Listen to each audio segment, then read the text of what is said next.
Gas laws are a series of formulas that predict the influence of the physical properties of pressure, capital P, volume, capital V, moles or number of particles, lowercase n, and temperature, capital T, on any gas or gas mixture.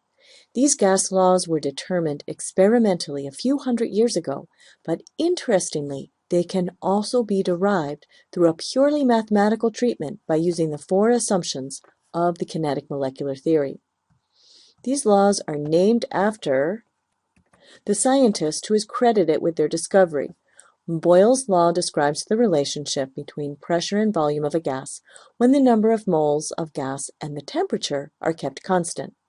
When the volume of a gas is decreased, then pressure increases. The smaller volume means that there will be more collisions of gas molecules with the surface area of the container, and thus a greater pressure. Our ability to breathe makes use of Boyle's law. The diaphragm is the muscle that is most responsible for breathing. When we inhale, the diaphragm contracts, which allows our lungs to expand. The increased volume of our lungs causes the air pressure inside our lungs to be lower than atmospheric pressure. Air always flows from high pressure to low pressure and thus flows into our lungs.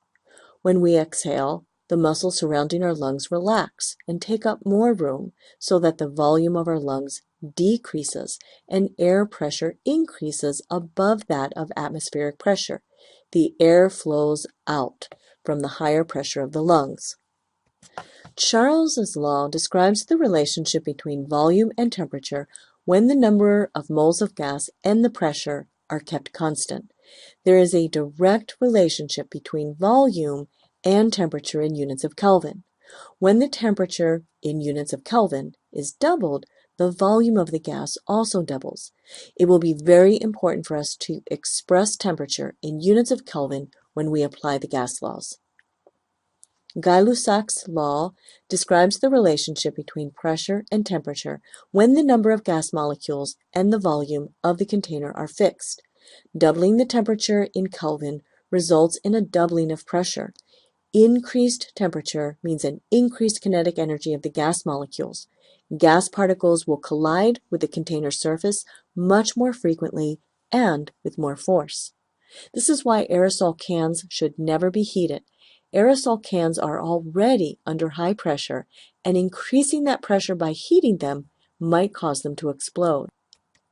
Avogadro's law states that the number of moles of a gas is directly proportional to the volume at constant temperature and pressure. We see this law in effect whenever we blow up a balloon.